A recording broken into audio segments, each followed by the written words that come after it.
गेल्या 30-40 वर्षापासून नगरपालिकेची एक हाती सत्ता ज्या क्षीरसागरांच्या हातात होती, त्या क्षीरसागरांच्या पुढच्या पिढीवर या निवडणुकीत मात्र विरोधी पक्षात बसण्याची वेळ आली. मात्र विरोधी पक्षात असले तरी देखील ते क्षीरसागर आहेत किंवा क्षीरसागरांच्या कुटुंबातले आहेत याची चुणूक वेळोवेळी त्यांच्याकडून दाखवली जाते. परंतु नगरपालिकेच्या एकंदरच सर्व कारभारावर अंकुश राहील अशी काही परिस्थिती विरोधकांची सध्या तरी दिसत नाही. नगरपालिकेच्या अनेक योजनांमध्ये, अनेक रस्त्यांच्या कामामध्ये, स्वच्छतेच्या कामामध्ये बोगसगिरी सुरू आहे. मात्र विरोधक त्याकडे अर्थपूर्ण दुर्लक्ष करतायत की जाणीवपूर्वक डोळे झाकतायत अशी शंका आता येऊ लागली.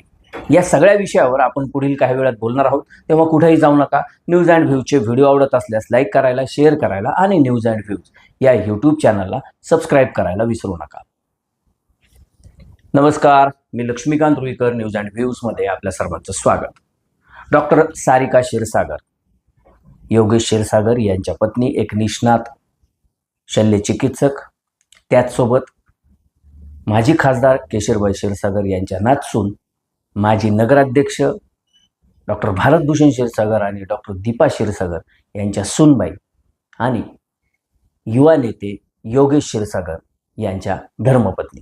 एवढीच त्यांची ओळख आहे असं नाही, तर नगरपालिका निवडणुकीपासून त्यांची एक नव्यानं ओळख निर्माण झालेली आहे. ती म्हणजे भारतीय जनता पक्षाच्या गटनेत्या किंवा नगरपालिकेतील विरोधी पक्षनेता. डॉक्टर सारिका क्षीरसागर यांची काम करण्याची जी काही पद्धत आहे किंवा लोकांमध्ये जाऊन त्यांच्या समस्या जाणून घेण्याची जी काही त्यांना एक आत्मीयता आहे किंवा ते तळमळ आहे, त्यामुळं त्यांना यावेळी नगरपालिका निवडणुकीत बऱ्यापैकी यश मिळालं. पण ते क्षीरसागर घराण्याला साजेसं असं नव्हतं. त्याला कारणही तसंच होतं की क्षीरसागरांची 2-3 घरं झाल्यामुळं मतांचं डिवायडेशन झालं आणि एक गठ्ठा मुस्लिम प्लस मराठा आणि इतर समाजाची मतं ही अजित पवार यांच्या पक्षाकडे गेल्यामुळं क्षीरसागरांना विरोधी पक्षात बसावं लागलं आणि अजित पवारांचा गट हा सत्तेत आला. हा सगळा इतिहास सगळ्यांनाच माहिती आहे. पण गट नेता झाल्यापासून डॉक्टर सारिका क्षीरसागर यांची आक्रमकता काहीशी वाढली आहे असं जाणवत होतं. परंतु एक महिना 15 दिवस किंवा इलेक्शन झाल्यानंतर एक महिना 1.5 महिना त्यांनी ही आक्रमकता कायम ठेवल्याचं दिसून आलं. त्यानंतर अचानकच त्या पडद्यावरून कुठेतरी गायब झाल्या की काय अशी शंका येऊ लागली होती. म्हणजे बीडमध्ये नगरपालिकेच्या अतिक्रमण विरोधी पथकानं ज्या पद्धतीनं नंगानाच केला आणि गोरगरिबांच्या पोटावर लाथा घालत अक्षरशः त्यांचा भाजीपाला, त्यांचे पैसे आणि त्यांचा संसार देखील उचलून फेकण्याचं जे काही दुर्दैवी काम केलं ना, त्यावर आवाज उठवला जाईल अशी अपेक्षा डॉक्टर सारिका क्षीरसागर यांच्याकडून होती. मात्र सारिका क्षीरसागर त्यावेळी बीडमध्येच दिसून आल्या नाही. रस्त्यावर उतरायचं तर लांबच. त्याचसोबत त्यांच्याच नगरसेविका असलेल्या भाग्यश्री देशपांडे यांच्या पतीवर इलेक्शनचा राग धरून विरोधी पक्षाच्या माजी नगरसेवकानं अचानक भ्याड हल्ला केला. हे प्रकरण चांगलंच गाजलं. या प्रकरणाला त्या माजी नगरसेवकाच्या काही ज्ञाती बांधवांनी जातीय स्वरूप देण्याचा प्रयत्न केला. या प्रकरणात देखील डॉक्टर योगेश क्षीरसागर हे नाही म्हणायला एसपींच्या भेटीसाठी म्हणून आले होते किंवा बैठकांना हजर होते. पण या प्रकरणात गट नेता म्हणून सारिका क्षीरसागर यांची जी अशी आक्रमक भूमिका अपेक्षित होती किंवा जे एक त्यांनी आपल्या नगरसेवकाला सपोर्ट करायला पाहिजे होता, तो फारसा कुठं दिसून आला नाही. एवढंच काय, पण बीडच्या नगरपालिकेतील सत्ताधारी नगरसेवकांना एका कॉन्ट्रॅक्टरकडून जवळपास 27 ते 28 नगरसेवकांना दुचाकींचं वाटप करण्यात आलं. आता ही चर्चा शहरभर होती, त्याच्या बातम्याही आल्या. पण याबद्दल सुद्धा ॲज अ गट नेता म्हणून किंवा विरोधी पक्ष नेता म्हणून सारिका क्षीरसागरांच्या तोंडातून ब्र शब्दही आला नाही.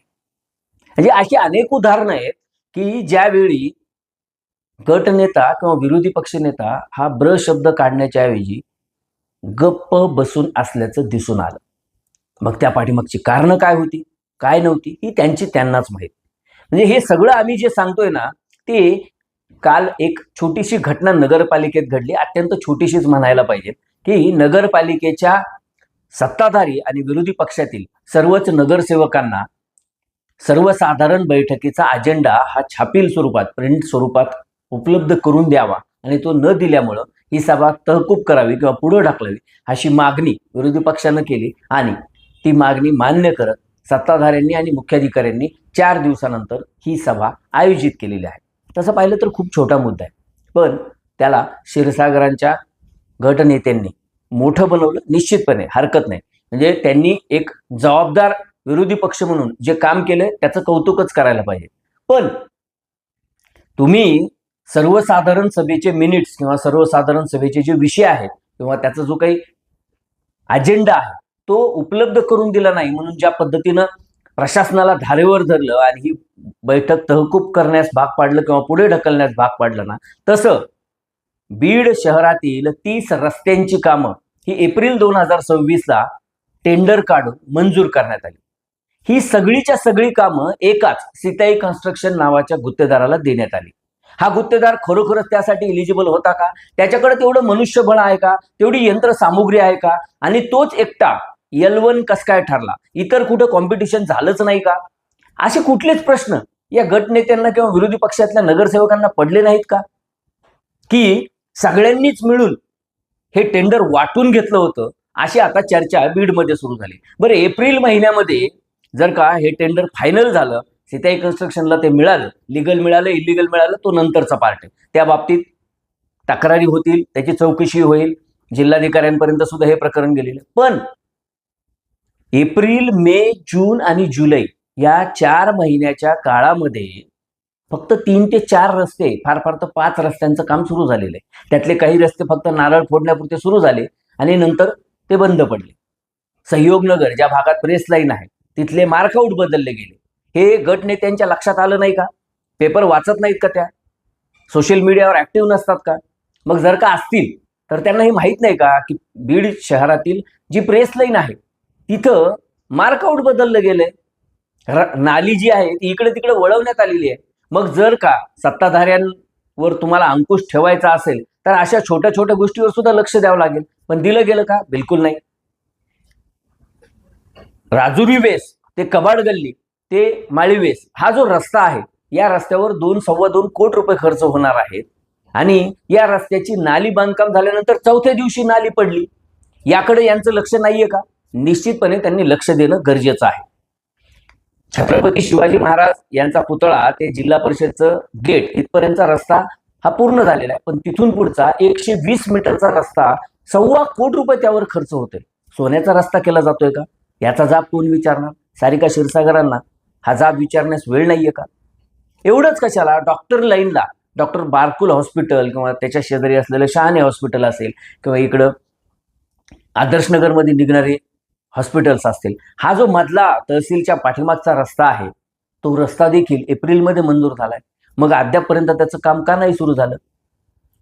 पांगरी रोड, पिंपरगव्हाण रोड या भागामधल्या अनेक कॉलन्यांमध्ये, प्रेरणा कॉलनीमध्ये रस्त्याचं मंजुरी आहे, पण अद्याप रस्त्याची कामाला सुरुवात झालेली नाही. मग नेमकं गुत्तेदार जर का त्याच्याच्यानी यंत्रणा नव्हती तर त्यांनी ही सगळी कामं घेतली कशाला? बरं, ही सगळी कामं एका कन्स्ट्रक्शनच्या नावावर जरी घेतली गेलेली असली ना तरी सत्ताधाऱ्यांच्या चिल्ल्या पिल्ल्यांना, कार्यकर्त्यांना ही कामं तोडून तोडून देण्यात आलेली आहे. मग ही जर का माहिती सारिका क्षीरसागर यांना नसेल तर त्यांनी ही सगळी माहिती प्रशासनाकडून घेणं गरजेचं आहे. बीड शहरामध्ये स्वच्छतेच्या नावाने प्रचंड बोंबाबोंब आहे. लोकांना 12-12, 15-15, 20-20 दिवसाला पाणी मिळते. म्हणजे पावसाळा सुरू होऊन जवळपास महिना 1.5 महिना होऊन गेला तरी देखील अद्यापही पाणी रेग्युलर येत नाहीये. हे पाहणं जसं सत्ताधाऱ्यांचं काम आहे ना, तसं सत्ताधारी जर का योग्य पद्धतीनं कारभार करत नसतील तर त्यांच्यावर अंकुश ठेवणं हे विरोधी पक्षाचं काम आहे. शृंगेरी कॉलनी किंवा पिंपरगव्हाण रोड किंवा प्रेरणा कॉलनी किंवा पांगरी रोड या भागासाठी म्हणून एक टाकी, पाण्याची टाकी ही उभारण्यात आली. ती पाण्याची टाकी अद्याप कार्यान्वित झालेली नाही. प्रभाग क्रमांक 3 मध्ये देखील पाण्याची टाकी उभारली, अद्याप कार्यान्वित झालेली नाही. अशा अनेक पाण्याच्या टाक्या आहेत की ज्या कार्यान्वितच झालेल्या नाहीत. मग या गोष्टी सारिका क्षीरसागर यांनी प्रशासनाच्या लक्षात आणून देणं गरजेचं आहे. त्या गोष्टी पूर्ण करण्यासाठी सत्ताधाऱ्यांवर प्रेशर करणं गरजेचं आहे. ते करताना दिसतात का? दिसत आहे म्हणजे त्या कुठं ऍक्टिव्ह आहेत हे त्यांना माहिती. एवढंच नाही, अशा अनेक गोष्टी आहेत. शहरातील स्वच्छतेचा प्रश्न पराकोटीचा गंभीर बनलेला आहे. म्हणजे मान्सून पूर्व नाल्याची साफसफाई करावी लागते हे सत्ताधाऱ्यांना कधी माहीतच नसावं बहुतेक. म्हणजे सत्ताधाऱ्यातले जे कोणी स्वच्छता सभापती आहेत किंवा जे कोणी ज्येष्ठ नगरसेवक आहेत त्यांना अनुभव आहे, पण त्यांनी त्याकडे लक्ष दिलंय का? अनेक भागात सुभाष रोडची नाली ही मान्सून पूर्व काढलेलीच नाही. जालना रोडची नाली मान्सून पूर्व काढलेलीच नाही. त्यानंतर सुझुकी शोरूम इथपासून ते स्मशानभूमीपर्यंतच्या नाल्या ह्या काढलेल्याच नाहीयेत. त्यानंतर डॉक्टर पी.के. कुलकर्णी यांच्या दवाखान्यापासून ते पोलीस स्टेशन, शहर पोलीस स्टेशन समोरची नाली अद्यापर्यंतही काढलेली नाही. मग 48 कोटी रुपये किंवा 38 कोटी रुपये जे स्वच्छतेसाठी राखीव होते ते कुठे गेले? का बिलं कागदावर उचलले गेले? आणि जे गुत्तेदार आहेत ते सत्ताधाऱ्यांबरोबर विरोधी पक्षांना देखील सांभाळून घेतात, म्हणूनच त्या गुत्तेदारांविरुद्ध कुणी काहीच अवाक्षर बोलत नाही. अशी परिस्थिती आहे का? शहरामध्ये अतिक्रमणं मोठ्या प्रमाणात वाढलेली आहेत. बेकायदेशीर बांधकामं सुरू आहेत आणि जे कोणी कायदेशीर बांधकामं करतायत, नगरपालिकेकडून परवानगी घेऊन बांधकामं करतायत, त्यांच्यासारख्या लोकांवर नगरपालिका गुन्हे दाखल करते. आदर्श नगर भागामध्ये एक ENT स्पेशलिस्ट आहेत डॉक्टर रुईकर म्हणून, त्यांच्यावर नगरपालिकेच्या मुख्याधिकाऱ्यांनी गुन्हा दाखल केलाय. याची कल्पना आहे का विरोधी पक्ष नेत्यांना? म्हणजे लिगल बांधकाम करणारे लोक असतील तर त्यांना नोटिसा द्यायच्या, त्यांच्यावर गुन्हे दाखल करायचे, आणि जे इलिगल इम्ले बांधतायत त्यांच्या विरुद्ध कुठलीच कारवाई करायची नाही. चाललंय काय? नगरपालिकेच्या प्रशासनामध्ये एक पॅरलल यंत्रणा सत्ताधाऱ्यांनी उभा केली आहे. प्रत्येक टेबलवर सत्ताधाऱ्यांचा एक स्वतंत्र माणूस आहे. तो कलेक्शनसाठी असेल किंवा इन्फॉर्मेशन गोळा करण्यासाठी असेल. पण नगरपालिकेचा कारभार हा खाजगी लोकांच्या हातात गेलाय की काय, अशी परिस्थिती आहे. मग या सगळ्या गोष्टींकडे लक्ष देणं हे कुणाचं काम आहे? ते काम गट नेत्यांचं आहे आणि त्या गट नेत्यांनी याकडे जरूर पाहणं गरजेचं आहे. शरद पवार गटाचे जे गटनेते आहेत खुर्शीद आलम, त्यांचा आवाज कदाचित त्यांचे नगरसेवक थोडेफार असल्यामुळे क्षीणही असेल किंवा त्यांच्या आमदारांचा आवाज मोठा आहे म्हणून ते त्यांच्या भरोश्यावर अवलंबून असतील. पण या दोघांनीही ज्या पद्धतीनं बैठक तहकूब केली आणि शाबासकी मिळवली ना, त्याच पद्धतीनं नगरपालिकेत जो काही बोगसपणा चालू आहे, नगरपालिकेची जी काही गुत्तेदार पोचण्याची मोहीम सुरू आहे, नगरपालिका ज्या पद्धतीनं फक्त टोपले टाकण्याचं काम करते आहे आणि प्रशासनाच्या हातात या पदाधिकाऱ्यांनी सगळी सूत्र दिलीत की काय, अशी जी शंका निर्माण होते आहे ना, त्याकडे लक्ष देणं देखील क्षीरसागरांचं काम आहे. आमदार म्हणून संदीप क्षीरसागर हे फारसे गंभीर असल्याचं दिसत नाही या सगळ्या नगरपालिकेच्या कारभाराच्या बाबतीत. म्हणजे 6-7 महिने होऊन गेलेत नगरपालिकाचे निवडणुका होऊन, पण संदीप क्षीरसागर यांनी यातल्या कुठल्याही विषयावर आवाज उठवलेला नाही. पण गटनेता म्हणून जर का सारिका क्षीरसागर या ऍक्टिव्ह राहण्याची त्यांची तयारी असेल, इच्छा असेल, आणि त्या जर का सर्वसाधारण सभेसारखी सभा ही पुढे ढकलण्यासाठी जर का प्रेशराईज करू शकतात, तर निश्चितपणे गुत्तेदारांवरील अंकुश असेल, रस्त्यांच्या आणि नाल्यांच्या कामात होत असलेला भ्रष्टाचार, बोगसगिरी असेल, कर्मचाऱ्यांची पॅरलल यंत्रणा खाजगी लोकांच्या हातात गेलेली असेल, स्वच्छतेचा प्रश्न असेल, पाण्याचा प्रश्न असेल, या सगळ्या प्रश्नांवर देखील त्यांनी निश्चितपणे लक्ष देणं गरजेचं आहे. ती अपेक्षा बीडकरांना आहे. कारण यावेळी पहिल्यांदाच कमळाच्या चिन्हावर 15 नगरसेवक निवडून आले. सारिका क्षीरसागरांनी त्यांचे नगरसेवक देखील काय करतात याचाही थोडाफार अभ्यास करावा. एखाद दुसरा नगरसेवक जर का सोडला तर बाकीचे नगरसेवक हे अद्याप हार तुरे सत्कारातूनच बाहेर आले की नाही अशी शंका येते. लोकांपर्यंत ते परत कधीच गेलेले नाहीये. हा, तो त्यांचा प्रश्न आहे, तो त्यांनी सोडवावा. पण जर का त्यांना विधानसभा पुढची टार्गेट ठेवून किंवा पुढची नगरपालिकेची निवडणूक टार्गेट ठेवून जर का काम करायचं असेल तर फक्त 3.5-4 वर्षाचा काळ हातात आहे. त्यांच्या बाजूने लोक असंही म्हणतील की अजून 3.5-4 वर्ष बाकी आहेत, पण ज्याला जिंकायचं असतं त्याच्यासाठी हा काळ खूप थोडा असतो. या सगळ्या गोष्टींचा बारकाईनं अभ्यास आणि विचार करून यापुढे तरी एक सक्षम विरोधी पक्ष म्हणून त्या रस्त्यावर उतरतील, रस्त्यावर उतरून आंदोलनं करतील आणि क्षीरसागर रस्त्यावर आल्यानंतर सत्ताधाऱ्यांना कशा पद्धतीनं सळो की पळो करून सोडतील सोडू शकतात याचं एक उदाहरण सेट करतील अशी अपेक्षा करायला हरकत नाही. तुर्तास इतकंच. न्यूज अँड व्ह्यूजचे व्हिडिओ आवडत असल्यास लाईक करायला, शेअर करायला आणि न्यूज अँड व्ह्यूज या यूट्यूब चॅनलला सबस्क्राईब करायला विसरू नका.